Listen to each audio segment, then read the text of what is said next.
Hello dear student. स्वागत है आपका आज की इरिगेशन की क्लास में। और मैं हूँ आसिफ।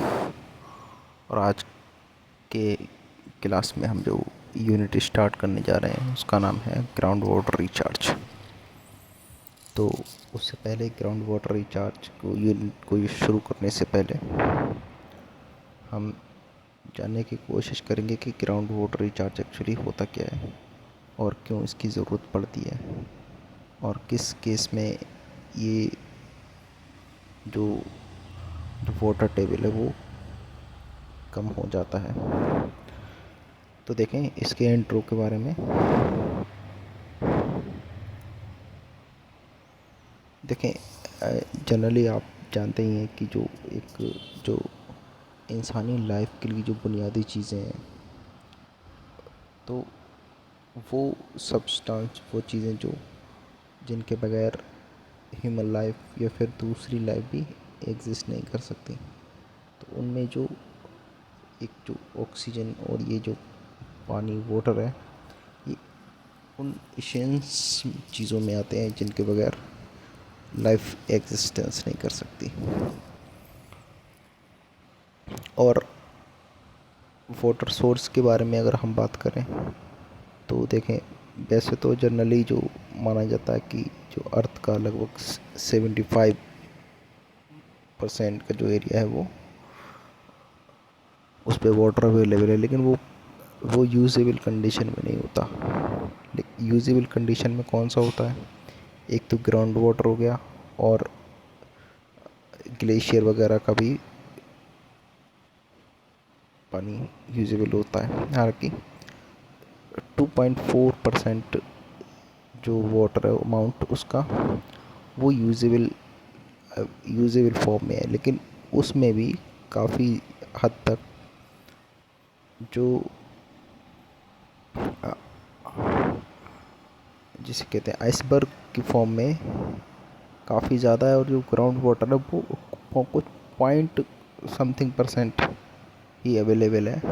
और जिस तरह से हम और पिछली जनरेशन की मुकाबले में अगर आज की जनरेशन की बात करें तो जो हमारे जो वाटर सोर्स थे निकालने वाले ग्राउंड वाटर को, वो रैपिडली चेंज हुए हैं। और रैपिडली चेंज किस वजह से हुए? वो जिस तरह से हमारा वाटर टेबल नीचे गया है, आप अगर अपनी पहले की जनरेशन, अब अपने ही बचपन में आपने देखा होगा कि जो ग्राउंड वाटर जो निकालने के लिए जो यूज़ किया जाता था वो जनरली हैंड पंप यूज़ किया जाता था। और आज के दौर में करंट की बात करें तो हैंड पंप ने काम करना बंद कर दिया है। अब हम सबमर्सिबल का यूज़ कर रहे हैं। और उससे पहले भी हम कुएं का यूज़ करते थे, क्योंकि उस टाइम पर वाटर टेबल इस हद तक ऊपर था कि बगैर किसी मैकेनिकल प्रोसेस के वो पानी निकलता रहता था। तो जिस तरह से हम मतलब बोले कि बगैर आने वाली जनरेशन को ध्यान में रखते हुए कि आने वाली जनरेशन हमारी किस तरह से वो पानी की ज़रूरत, जो वाटर की ज़रूरत, वो किस तरह से पूरी करेगी, इन चीज़ों को बिल्कुल ही नज़रअंदाज करते हुए हम अंधाधुंध तरीके से वाटर का यूज़ कर रहे हैं। और इसके नतीजे में क्या हो रहा है? वाटर टेबल लगातार नीचे जा रहा है। तो हमें ज़रूरत क्या है कि अगर हम सस्टेनेबल डेवलपमेंट की तरफ जाना चाहते हैं, सस्टेनेबल डेवलपमेंट को एक्चुअली हमने पहले भी डिस्कस किया था कि क्या होता है कि जब इंसान आने वाली जनरेशनों की ज़रूरियात को ध्यान में रखते हुए करंट में डेवलपमेंट को करता है, तो इस तरह का जो डेवलपमेंट होता है जो आने वाली नस्लों को ध्यान में रखते हुए किया जाए, और इस तरह से एनर्जी के सोर्स है उनको कंज्यूम किया जाए कि ये आने वाली जो जनरेशन है उनके लिए भी बची रह सकें। तो इस तरह के डेवलपमेंट को हम सस्टेनेबल डेवलपमेंट कहते हैं।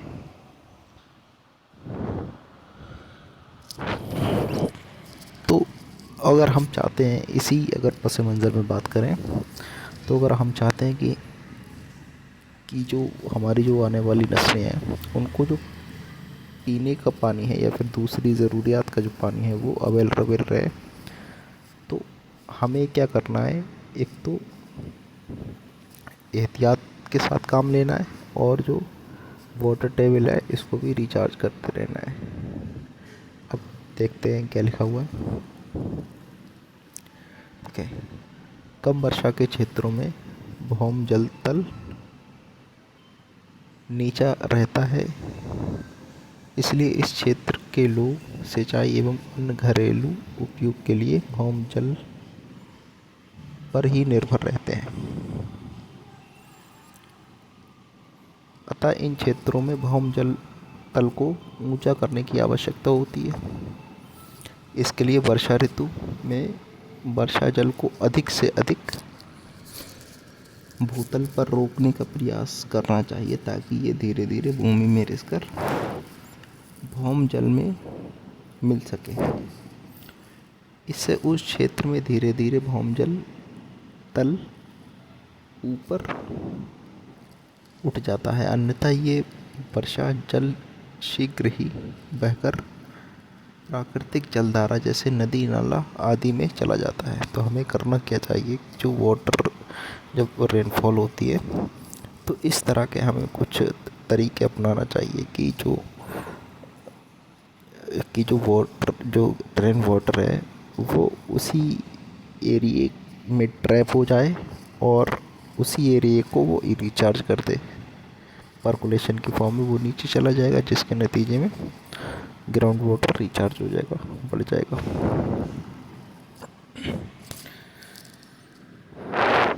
देखिए, भौम जल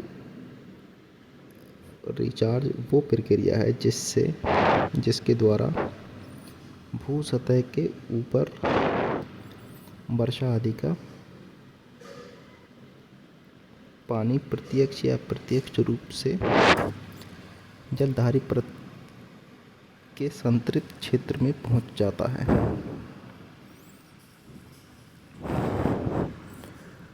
भौम जल रिचार्ज को दूसरे शब्दों में artificial recharge of ground water भी कहते हैं। आर्टिफिशियल रिचार्ज का अर्थ है कि मानवीय हस्तक्षेप के द्वारा सतही जल को जलधारी परत में पहुंचाना। अतः कृत्रिम भौम जल पुनर्भरण का मूल उद्देश्य क्या है? भौम जल के अत्यधिक दोहन के फलस्वरूप जलधारी परत में पानी की कमी को पूरा करना।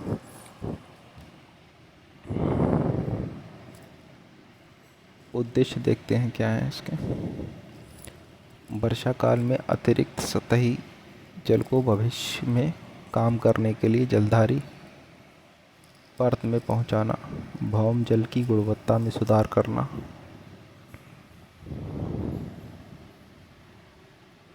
सीवेज तथा अपशिष्ट से जैवीय व अन्य हानिकारक अशुद्धियों को दूर करना ताकि जल का प्रयोग किया जा सके।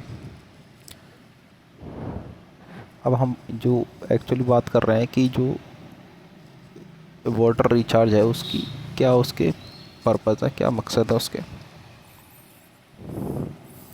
जिस क्षेत्र में भौम जल के अत्यधिक दोहन के फलस्वरूप भौम जल तल नीचे हो गया है उस क्षेत्र में फसल की पैदावार बढ़ाना, खेतिहर क्षेत्र में भौम जल की लवणता को घटाना, वेस्ट वाटर जैसे कूलिंग वाटर को सीधे भूमि पर विसर्जित करना,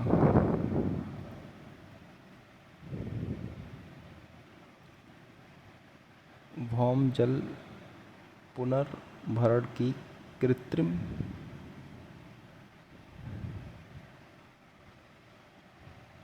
विधियों को निम्न प्रकार से।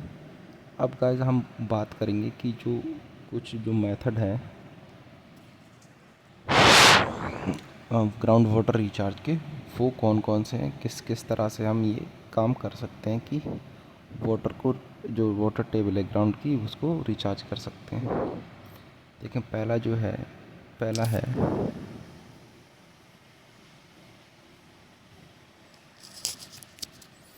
पहला जो मेथड है वो है फ्लडिंग, जल प्लावन। दूसरा क्या है, बेसिन और percolation. Then ditches and furrows method, stream modification, augmentation, over irrigation.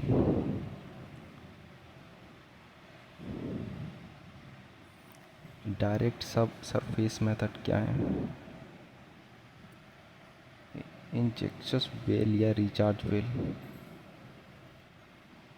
Injection well और recharge well, recharge pit and shaft, dug well recharge, bore hole flooding, cavity filling. Third क्या है, direct combination sub surface method, pit shaft या कुआं रहित basin या अंतःश्रवण टंकियाँ, basin और percolation tank with pit shaft और वेल्स। इनडायरेक्ट मेथड में देखें क्या है, सतही जल से उत्प्रेरित पुनर्भरण, induced recharge from surface water source, aquifer modification, bore blasting, hydraulic fracturing. अब देखते हैं जो डायरेक्ट सरफेस मेथड क्या है।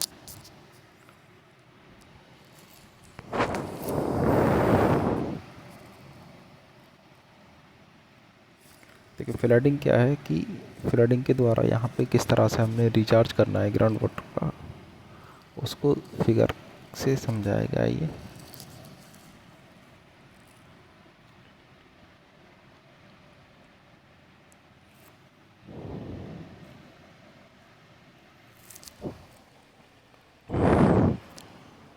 ये विधि नहर अथवा नदी के किनारे स्थित ऐसी ज़मीन के लिए उपयुक्त होती है जिससे वर्षा ऋतु के बाद भी जो ग्राउंड वाटर टेबल है नीचा रहता है। ऐसी ज़मीन पर नहर का पानी छोड़कर उसे जल प्लावित कर दिया जाता है, अर्थात उसे पानी से भर दिया जाता है। इस पानी को बांध बनाकर यथासंभव अधिक से अधिक समय तक भूमि के ऊपर रोके रखने का प्रयास करना चाहिए। अतिरिक्त जो एक्सेसिव वाटर है उसको किसी प्राकृतिक जल धारा की ओर मोड़ देना चाहिए। इस विधि में पानी का रिसन काल बढ़ जाने से भूमि जल तल में पर्याप्त वृद्धि हो जाती है। बेसिन अथवा परकुलेशन टैंक, कृत्रिम रिचार्ज बेसिन दक्षिण अथवा इंटरमिटेंट जल धाराओं के समानांतर बनाए जाते हैं। ये बेसिन या टैंक या तो खुदाई द्वारा बनाए जाते हैं अथवा तटबंध डेक में बनाए जाते हैं जिनका निर्माण नहर के समानांतर भी किया जाता है। ये बेसिन पानी का भू सतह के साथ संपर्क काल बढ़ाते हैं जिससे रिसन की मात्रा बढ़ जाती है। बेसिन के निर्माण में निम्न बातों का ध्यान देना चाहिए। बेसिन का क्षेत्र हल्का ढालू होना चाहिए। बेसिन के प्रवेश अथवा निकास आउटफॉल टैंक के विकर्ण की दिशा में होनी चाहिए। जहाँ तक संभव हो बेसिन में प्रवेश करने वाला पानी सिल्ट रहित होना चाहिए। बेसिन में जल प्रवेश की दर टैंक की रिसन क्षमता से थोड़ी अधिक होनी चाहिए। अब यहाँ पे इसको दिखाया गया है किसी कैसे करना है। Outfall river diversion and take sediment tank recharge basin.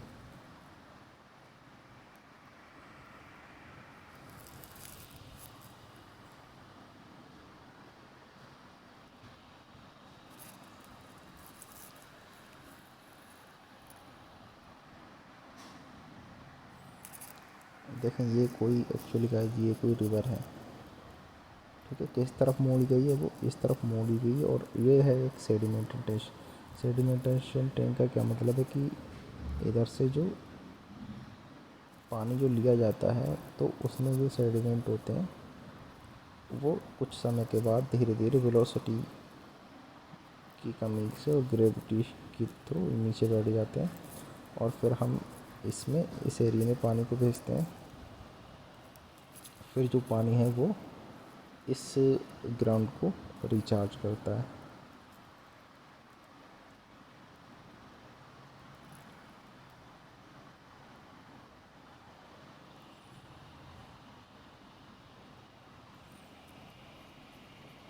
अनियमित स्थलाकृति वाले क्षेत्रों में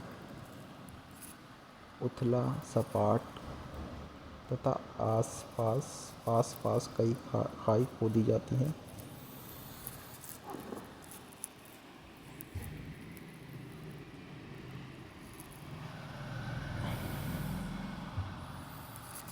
नहर स्रोत से इन खाइयों में पानी छोड़ा जाता है। इन खाइयों में समुचित ढाल बना दिया जाता है ताकि इनमें सिल्टिंग ना हो। खाइयों की चौड़ाई 0.3 से 1.5 मीटर तक आवश्यकता अनुसार हो सकती है। अतिरिक्त जल को वापस स्रोत में पहुंचाने के लिए एक संग्रह खाई कलेक्टिंग डिच बनाई जाती है। डिच एवं और इसमें 3 पैटर्न अपनाए जाते हैं। कौन कौन से? Lateral ditch pattern, dendritic pattern, contour pattern. उपरोक्त तीनों जो फिगर है उसमें दर्शाए गए हैं।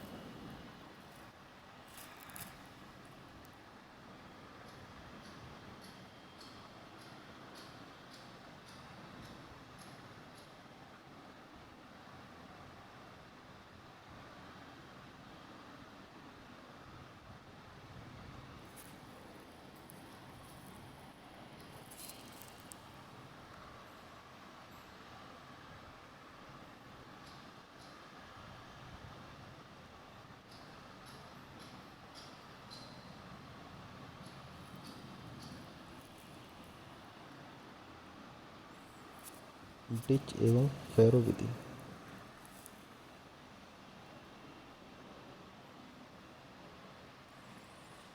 देखें, जो पहला क्या है, डिच लेटरल डिच पैटर्न है, dented ditch pattern,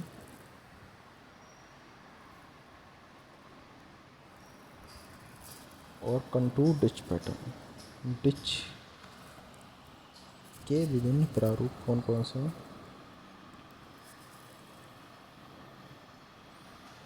stream modification, augmentation. प्राकृतिक जलधाराओं जैसे नदी में जब पानी की मात्रा कम हो जाती है तब एक पतली धारा में ही पानी बहने लगता है।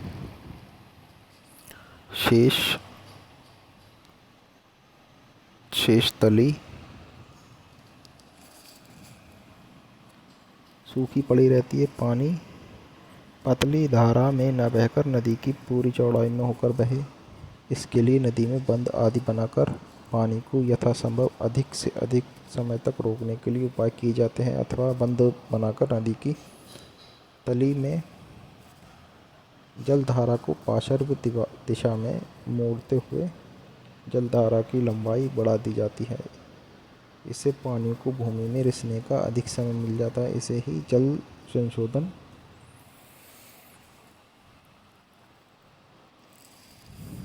कहते हैं।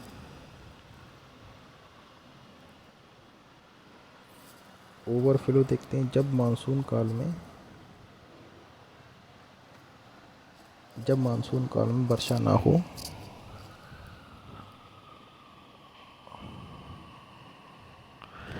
तब फसलों की सिंचाई नदी नहर आदि से करते रहना चाहिए ताकि फसलों का उत्पादन बढ़ाया जा सके। साथ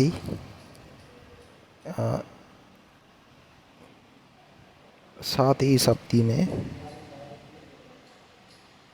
पानी को रिसकर भूमिगत जल में पहुंचने का भी पर्याप्त अवसर मिल सके और इस प्रकार भौम जल स्तर गिरने नहीं पाता, अर्थात भौम जल का रिचार्ज भी हो जाता है।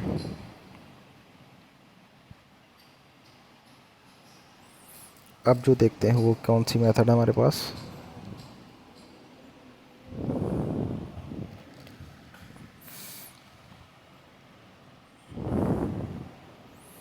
अब जो मेथड है वो है प्रत्यक्ष भूमि विधियाँ।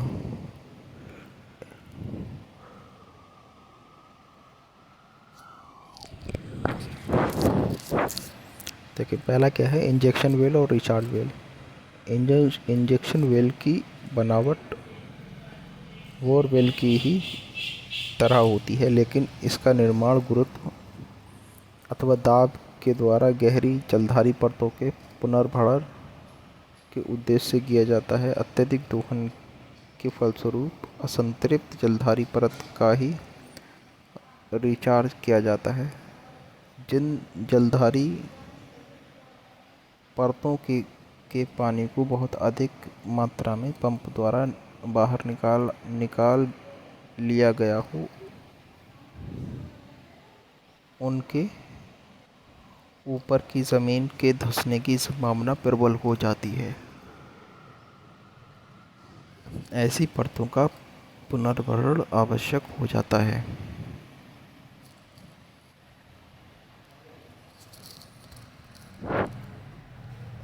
जलोढ़ मृदा में एक या कई जलधारी परतों को गुरुत्व के अधीन पानी रिचार्ज करने वाले इंजेक्शन वेल का निर्माण सामान्य ग्रेवल से पैकिंग किए हुए पंपिंग वेल की भांति किया जाता है, परंतु दाब के साथ रिचार्ज के लिए इन कुओं का ऊपरी सिरा सीमेंट से बंद कर दिया जाता है ताकि दाब में पानी भेजने पर ये कहीं से लीक न हो सके। जब कई जलधारी परतों में पानी रिचार्ज करना हो तब इंजेक्शन वेल तथा प्रवेश पाइप का अभिकल्पन किया जाता है तथा पाइप के पारगम्य परतों के जोन में झिरी बना दी जाती है। ये एक महंगी विधि है।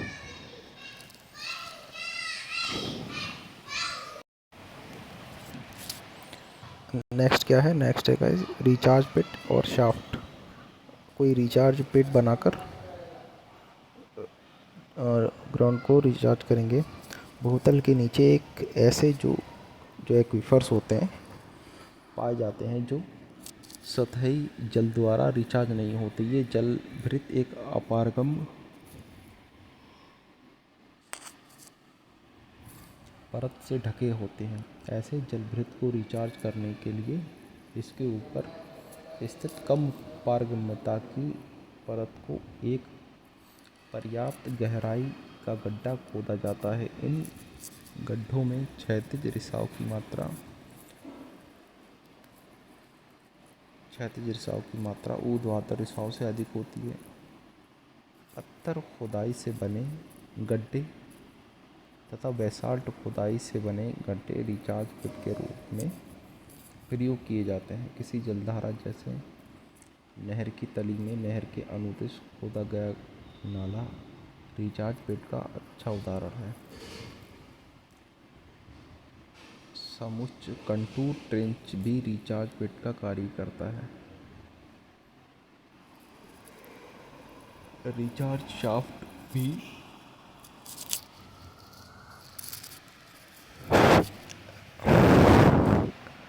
रिचार्ज पिट की ही तरह होते हैं, परंतु इनका निर्माण उस स्थान पर किया जाता है जहाँ पर पारगम्य परत में भौम जलतल बहुत गहरा तथा इसके ऊपर कम पारगम्यता की परत हो। इनका काट क्षेत्रफल रिचार्ज पिट से कम होता है तथा गड्ढे के अंदर बनाई गई शाफ्ट का व्यास 1 से 2 मीटर तक होता है, जैसा कि यहाँ पे ये दिख रहा है, कोई रिचार्ज शाफ्ट दिखाया गया है।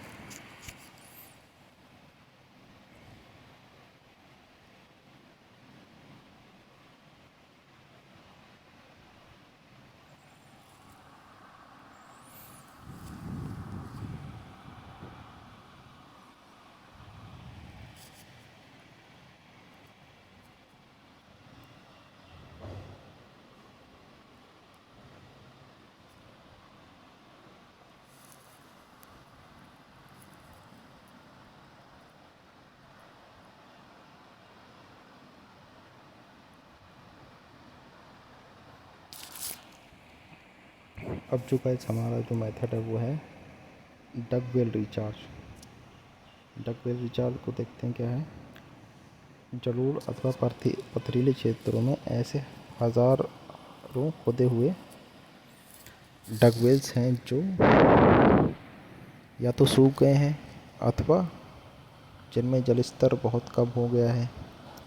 इन कुओं का प्रयोग पुनर्भरण संरचना के रूप में किया जा सकता है। इन कुओं में जलाशय, टैंक, नहर एवं वर्षा का जल सीधे ही सूखे जलवृत्त को रिचार्ज करने हेतु भेजा जा सकता है। कृत्रिम रिचार्ज की सामान्य प्रक्रिया में वाष्पीकरण आदि से होने वाली पानी की कमी को डगवेल रिचार्ज द्वारा रोका जा सकता है। इन कुओं में रिचार्ज जल पाइप द्वारा रिचार्ज में पानी के तल के नीचे पहुंचाया जाता है। ऐसा करने से कुओं की तली में कटाव नहीं होता और पानी के साथ साथ हवा के बुलबुले जलधारी परत में प्रवेश नहीं कर पाते। अच्छी गुणवत्ता वाले पानी द्वारा ही इन कुओं के माध्यम से जलवृत्त रिचार्ज करना चाहिए।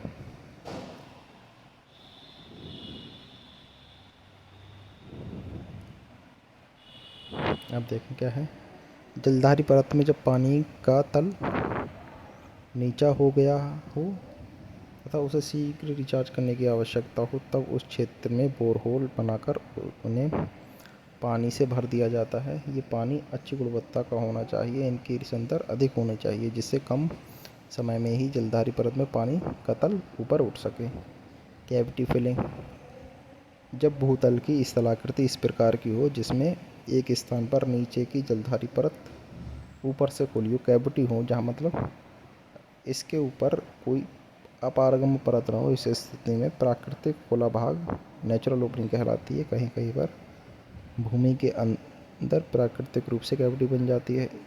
इन कैविटी में रिचार्ज योग्य पानी भर देने से ये जलधारी परत में रिसकर चला जाता है। इसी प्रकार प्राकृतिक क्षेत्र से खुले भाग पर पानी भर देने से ये भी जलधारी परत में रिसकर चला जाता है।